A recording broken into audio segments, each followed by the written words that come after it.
metik bayam.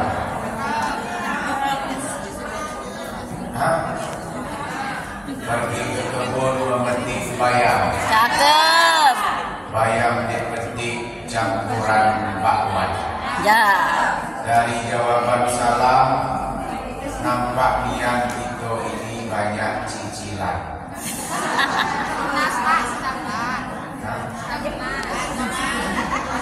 Pergi ke pasar membeli obat. Obat dibeli penurun panas. Jawablah salam dengan semangat agar hutangnya cepat lunas. Amin. Assalamualaikum warahmatullahi wabarakatuh. Waalaikumsalam warahmatullahi wabarakatuh.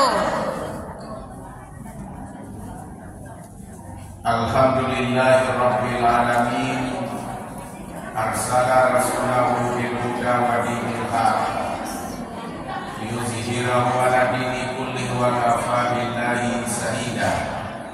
Rabbi shrah li sadri wa yassir li amri wahlul 'uqdatam min lisani yafqahu qawli.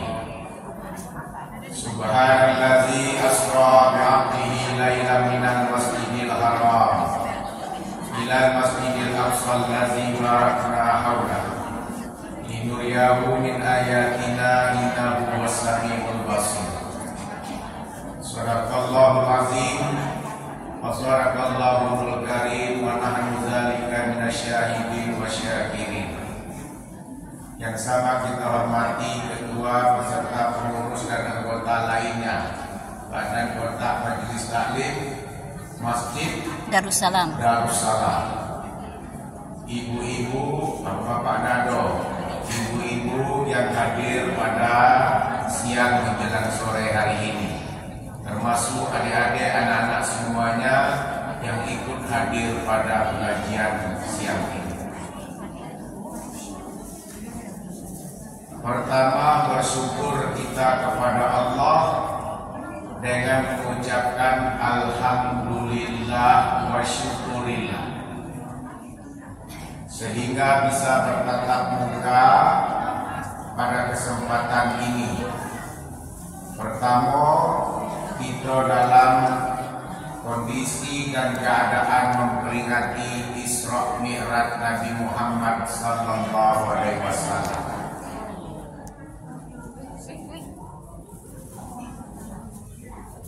Dalam suatu pantun, elok-elok burung gelatik, burung gelatik terbang di kuala panas. Cakep. Aku tengok-tengok ibu-ibu sungguhlah cantik-cantik. Alhamdulillah. Semoga jilbabnya sudah pada lunas. Lalu gas jilbabnya? Sudah lunas. Sudah. Alhamdulillah. Gratis, Pak. Ya, gratis ya. Alhamdulillah. Yes, Pak. Ini kita masih lama, masih buyur-buyur orang yang datang ya. Ya. Banyak. Biasa nih, Ya, kita pengajian yang biasanya sehabis Asar. asar. Sekarang kita robah sebelum asar. Kalau nak kita sambung lagi habis asar.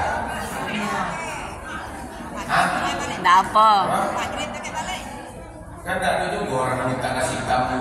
Kalau makan bisa tamu. Kalau ceramah bisa juga bertamu. Tamu bagi ustaz setelah habis sholat asar. Ya, boleh. Ya. Alhamdulillah,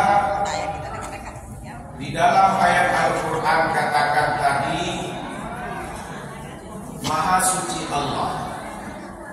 Maha Suci Allah itu adalah Subhanallah. Subhanallazi. Kita berzikir yang kita ucapkan apa?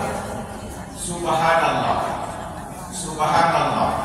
Alhamdulillah. Allahu Akbar.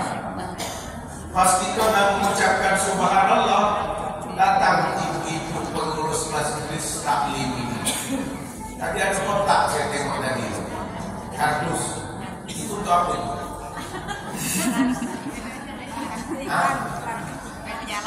Tetap berjalan. Datang ibu pengurus majelis taklim, taruhkan kotak itu di pojok. Nah, kata pengurus itu acara mulai. Jalankan itu kotak, berjalan itu kotak. Dari sekian banyak majelis taklim itu, ada juga di dalamnya itu pura-pura membacakan tasbih. Subhanallah, alhamdulillah, Allahu Akbar. Ditengok di sebelah kanan itu kotak masih jauh. Subhanallah, subhanallah, subhanallah. Tengok lagi, angkat lagi. Entar lagi nyampe. Pas nyampe kotak itu di depan dia, diambil ke kotak itu, digeser ke sebelah kiri. Misi dah ada. Setelah itu berjalan kotaknya ke kiri, baru diucapkan kembali alhamdulillah, alhamdulillah, alhamdulillah. Siapa yang tahu itu masalah itu? Siapa yang tahu itu? Saya dari depan menengok. Mana orang yang ucapkan alhamdulillah, alhamdulillah, Allahu Akbar, Allahu Akbar, Allah. Busuk sekali mendengarkan majelis taklim pada sore hari ini. Subhanallah, subhanallah, alhamdulillah. Kotak sudah lewat, kotak sudah lewat. Berjalan kotak itu isi tidak. Setelah itu zikir merajin. Di samping Allah mengetahui itu, supaya saya pun tengok dari sini. Siapa-siapa yang tidak isi itu, kotak dengan kita satu dua tiga. Ya, nampak. Nah, Maha Suci Allah belum dikabulkan oleh Allah itu yang dikatakan niat tadi. Tapi Allah berikan tidak penuh ke atas, penuh ke bawah jadi loh. Akhirnya dibelilah mobil ras. Bersyukur jadilah rukunnya dikabulkan oleh Allah Subhanahu Wa Taala. Makanya ibu kalau ada kesempatan memohonlah dengan penuh doa kita kepada Allah, yakin bahwa kita itu bisa untuk berangkat. Ibu berangkatlah selagi umur itu diberikan oleh Allah Subhanahu Wa Taala. Sekarang saya rancangkan kepada apa? Kepada jamaah saya di perumahan kami. Kepada perumahan kami itu sudah saya rancang. Kalau untuk kurban-kurban itulah sudah, itu tinggal berjalan deh. Mulai sudah hari ini hari Idul Adha kurban, besok sudah mendaftarkan peserta kurban. Kami punya perumahan itu bercampur baur orangnya, cuma punya musola kecil. Kalau kurban minimal 7 ekor 10 ekor sapi adol. Musola itu warga kami cuma 130 warga, non muslim ada 20, tinggal kami 100-an. Kalau untuk kurban 7 ekor 10 ekor 7 ekor sapi itu mulai habis hari raya Idul Adha 1 hari, besok ada daftar sampai gini. Itu untuk kurban. Sekarang kami sudah menyusun lagi untuk umroh berangkat 1 RT. Jadi umroh untuk berangkat 1 RT atau 1 jamaah. Sekarang sudah mendaftar baru 5 suami istri. Kalau 5 ini berarti 10 orang untuk berangkat. Kapan? Apa itu berangkatnya? Tunggu 5 tahun yang akan datang. Mulai dari sekarang inilah menabung 600 kali 5 tahun 37 juta kalau tidak salah. Guyur-guyur nanti ada bendahara satu yang memegang uang umroh itu. Mendaftar suami istri baru 5 kakak, berarti 10 orang. Kalau bisa berangkat 3 tahun lebih bagus, kalau tidak bisa 4 tahun lebih bagus, kalau tidak bisa 5 tahun. Sudah mulai ansur-ansur. Nanti berangkat 1 RT. Itu sudah kami wacanakan untuk umrah. Biar tahu kita dari mana peristiwa Rasulullah Isra itu. Oh, rupanya dari Makkah. Dari Makkah ke Masjidil Aqsa di Palestina. Itulah perjalanan.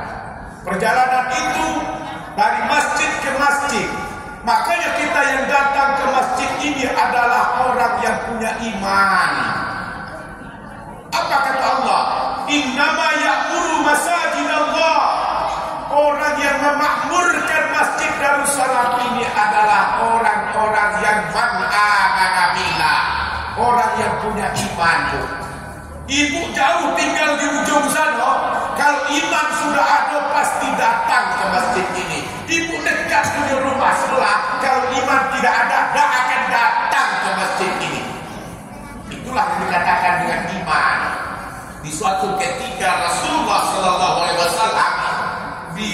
lagi berkumpul dengan para sahabat, ya, lagi berkumpul dengan para sahabat di masjid. Sahabat Rasulullah lagi asik berbicara, menyampaikan sesuatu ucapan. Tak lama datang seorang laki-laki dari pintu belakang, memakai jubah putih, rambut hitam, badannya besar. Masuk laki-laki itu ke dalam. Di dalamnya itu tegak, dia duduk dia di tengah-tengah. Ibu dah kenal sama laki-laki itu. Bapak-bapak waktu itu dah kenal, sahabat dah kenal sama laki-laki itu. Duduk dia di tengah, dia luncurkan kaki itu ke hadapan Rasulullah. Kaki itu diluncurnya kepada kaki Rasulullah. Apa kata Rasulullah ini? Siapa laki-laki yang datang? Langsung laki-laki itu bertanya, ya Rasulullah, apa itu iman ya Rasulullah? Dijawab sama Rasulullah, iman itu adalah tasdiqu bil qalbi wa taqriru bil lisan wal amal bil arkan. Iman itu adalah apa yang kita yakinkan dalam hati kita, apa yang kita ucapkan secara lisan, apa yang kita implementasi dalam perbuatan. Iman itu kata Rasulullah. Laki-laki itu bertanya lagi, ya Rasulullah, apa itu Islam? Jawab lagi Rasulullah, Islam itu anta'budullah wa la tusyriku bihi syai'an. Islam itu adalah engkau sujud dan menyembah Allah dan engkau tidak mempersekutukan dengan benda apapun juga. Wa iqamatis shalah wa ita'iz zakat wa shaumi Ramadan wal hajjil baita man istata'a ilaihi sabila. Islam kata Rasulullah, engkau menjalankan mendirikan salat, engkau membayar zakat, engkau berpuasa di bulan suci Ramadan, engkau menunaikan ibadah haji jika engkau mampu. Itu Islam kata Rasulullah. Laki-laki itu bertanya lagi, ya Rasulullah, pertanyaan yang ketiga, apa itu ihsan ya Rasulullah? Dijawab lagi sama Rasulullah, wahai laki-laki, ihsan itu adalah anta'budullah fa innahu tara. Engkau sujud kepada Allah seakan-akan engkau melihatkannya. Fa illam takuna tara, kalau engkau tidak bisa melihatkannya, fa innahu yaraka, sesungguhnya Allah pasti melihatkan engkau. Itulah yang dikatakan dengan ihsan. Rasulullah jawab. Laki-laki berhenti bertanya, tidak. Bertanya lagi laki-laki, ya Rasulullah, kira-kira apa tanda-tanda daripada hari kiamat? Kata Rasulullah, pasti laki-laki ini adalah orang yang lebih hebat daripada pertanyaan yang dia sampaikan. Tapi tetap dijawab sama Rasulullah, wahai laki-laki, tanda-tanda hari kiamat itu, pertama, apabila seorang budak telah melahirkan anak dari seorang majikannya. Apabila si pengembala telah membangunkan rumah yang mewah dan meningkat dan megah. Tanda hari kiamat apabila gunung telah meletus, apabila bintang telah bertabrakan dan berserakan, apabila langit telah terbelah, apabila air laut sudah bertumpah ruah, apabila air hujan sudah turun sebesar-besar batu, apabila kubur sudah terbongkar. Itu adalah bagian kecil daripada tanda-tanda hari kiamat kata Rasulullah. Kepada siapa? Kepada laki-laki tadi. Apa itu yang kita tengok itu? Lailatan usriyabi ra'aitu lailatan usriyabi rajulan yukribu sapa'ahum bi maqaridi minan nar. Aku melihat ada sekelongan kelompok laki-laki yang menggaruk-garukkan mulutnya dengan penggaruk api neraka. Kira-kira itu man haulai ya Jibril. Wahai Jibril, kira-kira siapa sekelompok golongan manusia laki-laki yang menggaruk-garukkan mulutnya dengan penggaruk api neraka itu? Jawab Jibril, ya Rasulullah, haulai guhutubati ummatikal lazina yaquluna ma la yaf'alun. Sesungguhnya yang menggaruk-garukkan mulutnya itu adalah sebagian daripada umatmu, orang-orang yang menyampaikan, orang-orang yang pintar berkomunikasi, orang-orang yang bisa menyampaikan, yaitu ustadz dai ulama. Dia menyampaikan tapi dia tidak mengerjakan. Rupanya banyak ustadz neraka dulu. Tidak kita baik, dia banyak di neraka itu. Ustadz pun banyak. Makanya di dalam hadis Rasulullah ada juga katakan, di dalam neraka itu banyak kaum-kaum hawa. Ibu-ibu, saya bilang waktu ceramah lagi asik, lagi ramai ibu-ibu, bu, di neraka itu banyak perempuan di dalamnya. Di neraka itu banyak kaum hawa di dalamnya. Di neraka itu banyak kaum wanita di dalamnya dibandingkan dengan kaum bapak-bapak. Lak lamo itu yang pojok itu tegak. Berdiri, komplain dia berdiri. Pak Ustaz, ya. Kenapa mengatakan bahwa sesungguhnya yang dia ada di neraka itu adalah banyak perempuan? Saya jawab, satu, wahai ibu-ibu, yang masuk ke dalam neraka itu adalah perempuan yang mana dulu? Yang pertama adalah perempuan yang selalu membentak-bentakkan suaminya. Yang dalam pengajian ini kan rata-rata ada umur yang di bawah 30. Hah? Aduh. Apa 60 ke atas?